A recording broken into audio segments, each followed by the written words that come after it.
qisadani waa qisada loo yaqaano xadiithul ifk been abuuradkii lagu sameeyey xaasaskii nebiga mid ka mid oo Caaisha iyo nin asxaabi ahaa qiimo badnaa oo la odhan jiray Safwaan ibn Mu'attal labada asxaabta ka mid ah ayaa munaafiqiintu ay ku xadgudbeen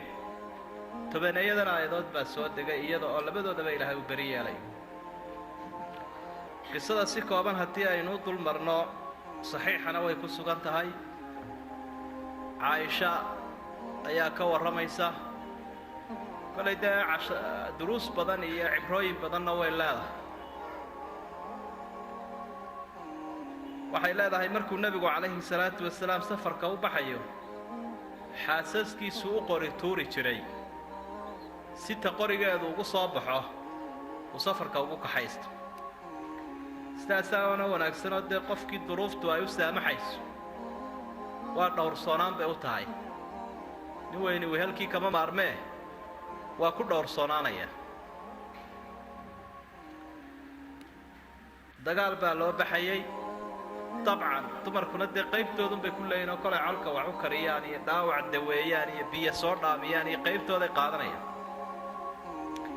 adeegga hoosoo dhan bay qaabilayaan markii dagaalkii laga soo noqday Madiina lagu soo dhow yahay ayaa colku habeen meel degay kadibna waa la raxiil baa la ogeysiiyey in la guuro ayaa la ogeysiiyey marka anigu waxaan u yara baxay muraad baan u baxay inaan halkaa ka soo muraadsado oo xaajadayda soo guto markii aan soo noqday ayaa waxaan dareemay in bahashii kuusha ahayd ee aan xidhnaa aan waayey kuushaydiiba ay maqanta dumarkuna waxaa yaryara la isku dhalaalaaliyo way ka helaan oo agtooda inagunbuu ku fudud yahay inagunbuu inagu fudud yahay iyagoo ku yar culus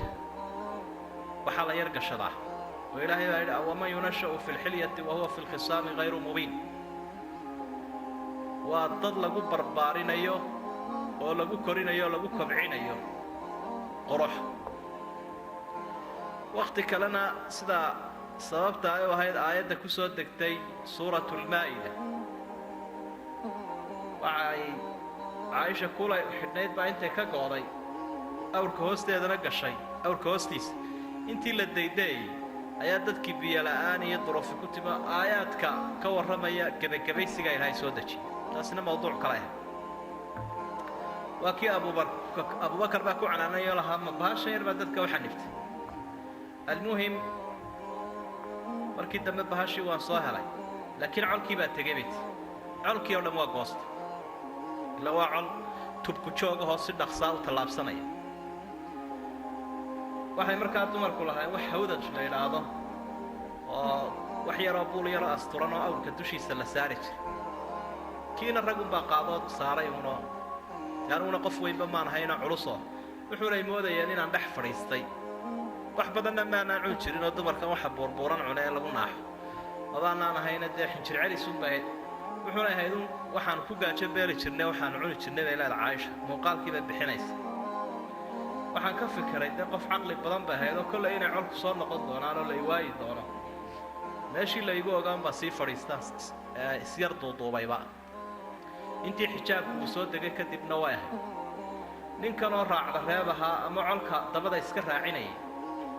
hadiya jaaninka geesigaaba xagga dambe loo reebaa si colka xagga dambe uu isaga soo raaciyo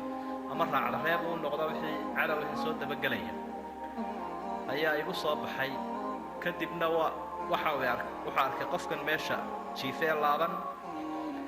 markaan isaga arkay wajigaygii baa daboolay waan u yaqaanay intii aan xijaabku soo degin ka hor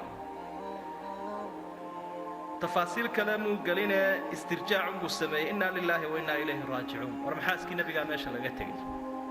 حيابي وقال السنة بابا على كبوري ويا معنا هذا الكلام قالنا أول كيوم بفريسية وكاسولي فول أول كيوم أسيدك فولا يظل لك قاعدنا يو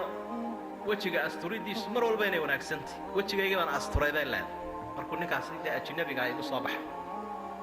كان نقابك ويسكو وناكسين asturnaa khayr lungu sii kordhinayaa inkastoo dee culimo badani ku tegan inaan wejigu cawro ahayn haddana wuxuu sii kordhinayaa un wanaag subaxii baanu colkii soo gaadhnoo degay ilaahay baa wax ka wada waxaanu soo agmarnay bay tihi munaafiqii la odhan jiray cabdillaahi ibnu ubay ibnu saluul iyo koox kale oo noocii u jiibinaya ah meelay fadhiyaan bay soo agmareen sidaasuu eegayo wuxuu idhi xaaskii nebigiinna xaaskiisii miya ah oo xalay nin la bariday walla waanay kala nabadgelin intaasuu israaciyey munaafiqaas warkii baaba la sii wadwadayoo qaar kale oo munaafiqiinta ka mid ahaana buunbuuniye dadka qaarkood oo iimaankooda aanu qawi ahayna way ka sii qaadqaadeen oo mu'miniinta ka mid ahaa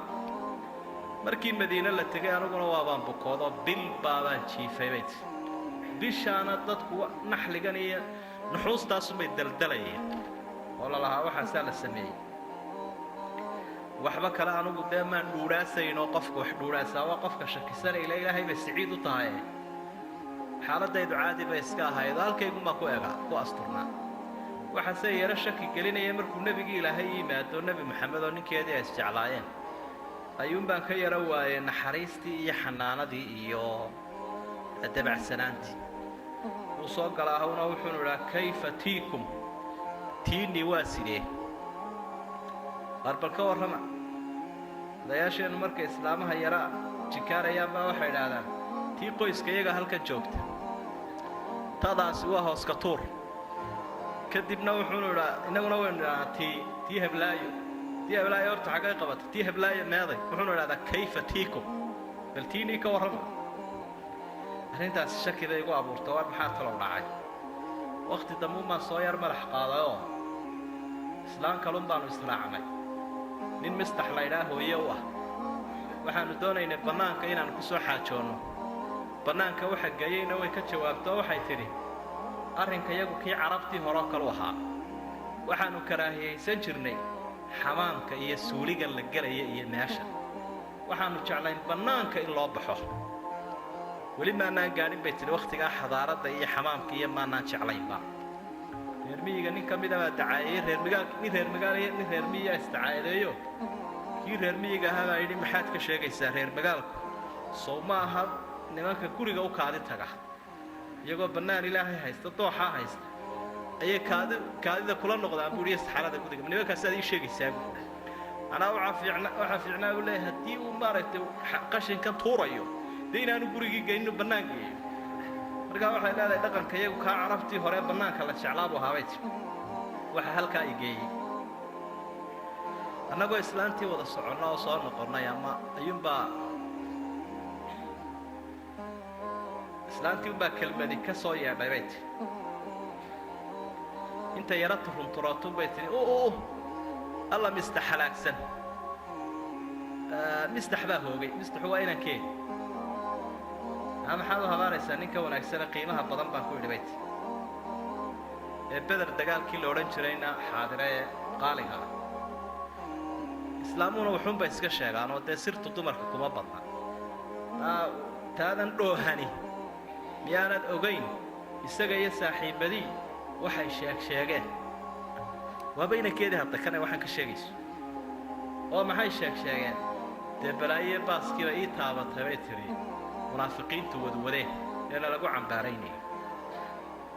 ee lalahaa xaaska nebiga iyo ninkaasaa xumaan sameeyey xanuunkaygii hore ayuu mid kale igu biiray kii hore jasadii buu ahaaye mid nafsiyaa ku biiray jidhku ahaa kii moralkaa ku biiray culimada caafimaadkuna waa ku idhaahda cudurka in badan baa moralka ah ama dareenka iyo shucuurka qofka ah oo ilmaha yar markuu turunturoodo isagoo barooranaya markii hooyadu qaaday maaweeliso wuu iska aamusaa xanuunkii buu ilaawaya leanna moralkii baa loo toosiyey markaa shucuurka qofku hadduu ka bukoodo dhakhtarkuna dee in badan cilmu nafsiga waa waxyaabaanu qofka ku qancinaya markaanuu isku dayaya inuu qanciyo idhaa waad bogsa kaagan oo kale waxba maaha waxani waa iska bogsanaysa soo noolaanaya qofka labadaa isasaar baa igu dhacay bay labadaa xanuuna isasaarka ah habeenna dhan baanan ooyayo ilmadiina indhaha ka dhammaatay wakhti dambe uu nebigu yidhi tiinii ka warrama kadibna waxaan idhi bay tidhi dee bal waxaad ii fasaxdaa inaan hooyaday iyo aabbahay gaadho dudma igamay ahayn laakiin waa la soo tashanaya bay tidhi qof caqlila bay ahayd meel laga duda ma joogta iyo cid laga duda toone oo dadkii u fadli badnaa bay ag joogtaa uunoo balaaya ka dhex adeegtaye laakiin waxaan soo xaqiijinaya bay tidhi warka xog waraysi baan ugu tegaya aabbahay iyo hooyaday macna nebigu dad buu la tashaday waxaa ka mid ahaa usaamatu bnu zayd tala wanaagsan buu dhiibay isagoo yidhi wallaahi xaaskaaga khayru baanu ku ognay dadku la tashaday cali baa ka mid ahaa bay tihi cali ibnu abi aalib oo nebigayna adeerkiya cali isaguna wuxuu markaa ku jawaabay wallaahi dee nebigiio ina adeerkiioo diiqadaysan buu arkay oo xoogaa dhibaata ay haysato oo aad u warwaraya oo wixiiba yara saameeyo markaasaa wuxuu hi nebi allow alla kuma cidhiidhiin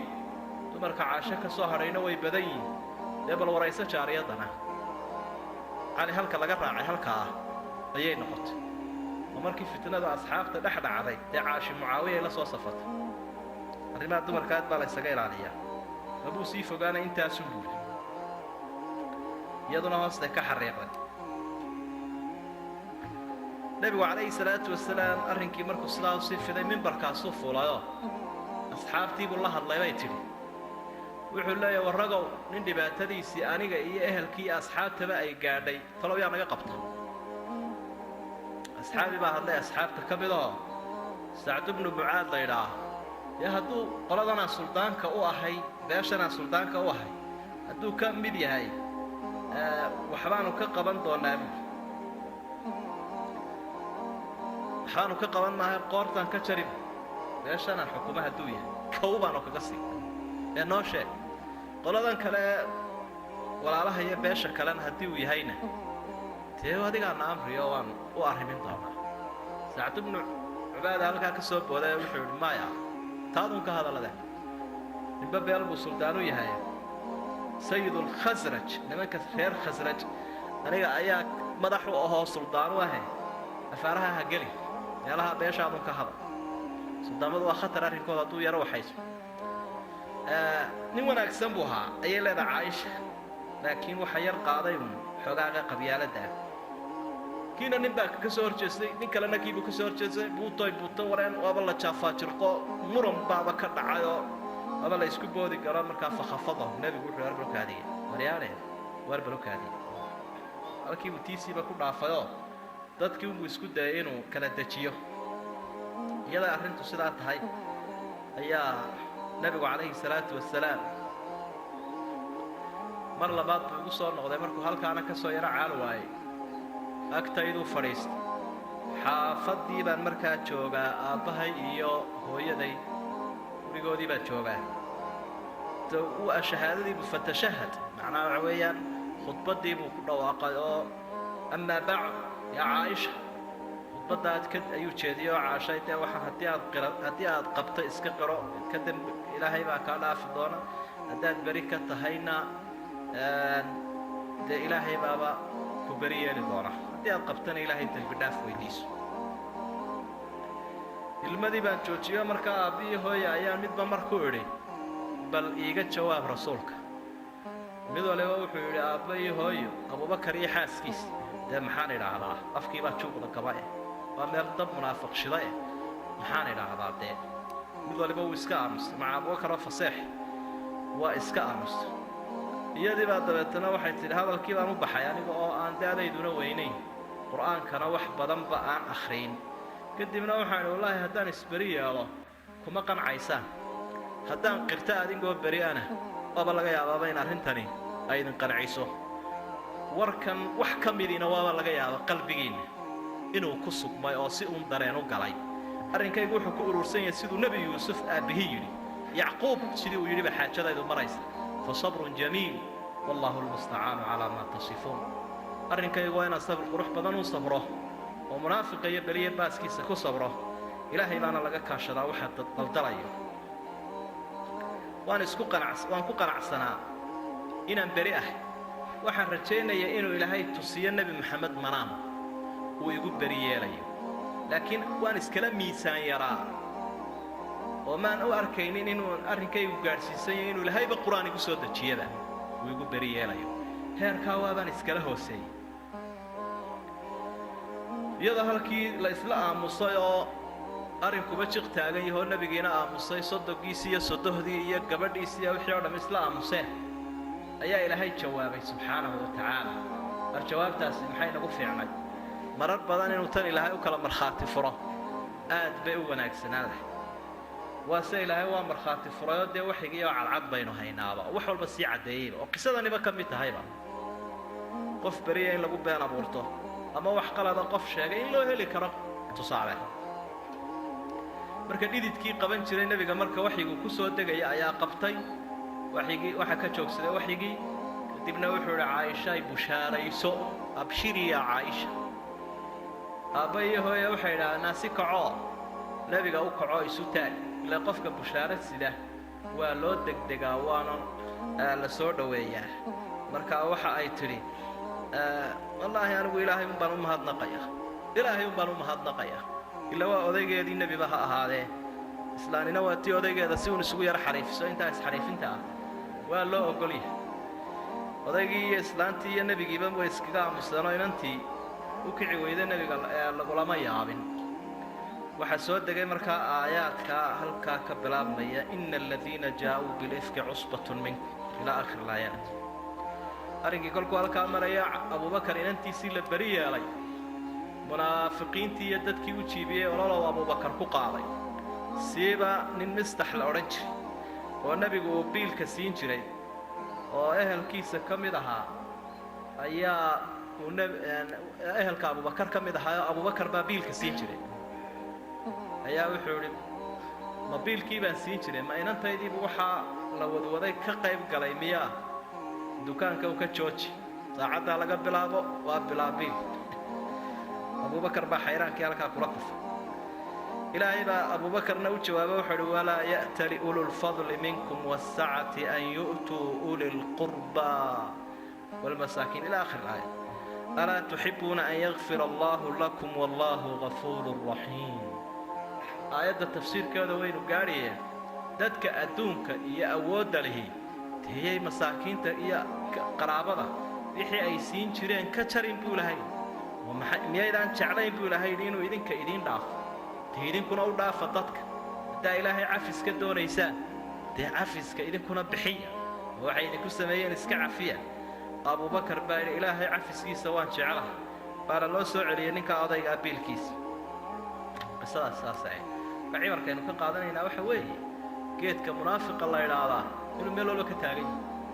nebigii oo waxii uu ku soo degaya oo saa ilaahay ugu markhaati furayo ag fadhiya maad u malay inuu adiga kaa kici iyadoo fitnadii badatay oo dembigii batay oo aakhiru zamaankii la marayo oo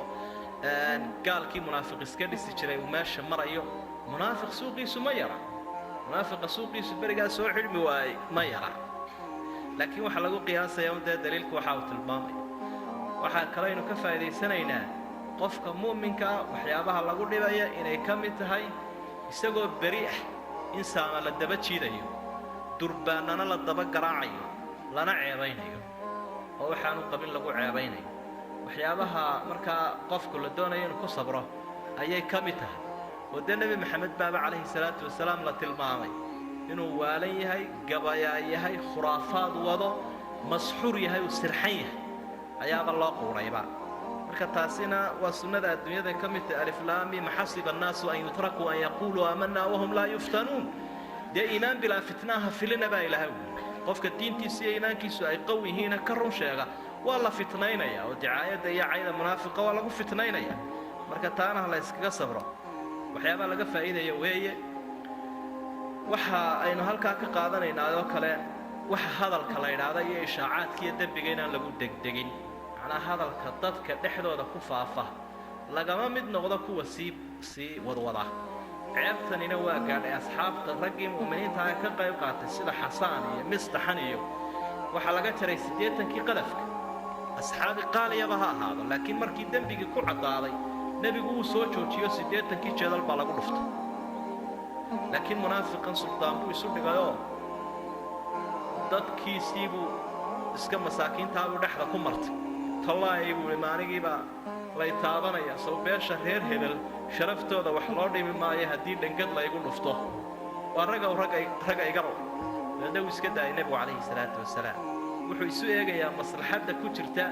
xadulqadafkan la fulinaya iyo mafsadada iyo dhibaatada ka dhalanaysa labadaasuu isbarbar dhigay rasuulku sala allahu calayhi wasalam waxa aynu ka qaadanaynaa oo kale addoonku hadduu beri yahay ilaahay unbaa khayrka u birbidhin dee waxaynu arkayni nebi yuusuf calayhi salaam isagoo beri ah ayaa waxaad og tahay maca maamulkii maca shacbigii carowg baa loo qaato warbaahintaa laga sii daayay inuu yahay mid noocaa iyo noocaa iyo noocaas laakiin markii dambe kuwii waxaan wadaybaa ayaa ka markhaati kacay al'aana xasxasa alxaqu ana raawadtu arrimikuu xaqii caddaaday annagaa jeclaanay isagu waa beri baynaa waa beri washahida shaahidun min ahliha ilaahay baa ka dhawaajiyey kii yaraaye meesha ilmihii yaraaye joogay meesha markhaatiga ah marka cumuuman taasina qofka muslimkaahi waa ku kalsoon yahay marka sunnada adduunyada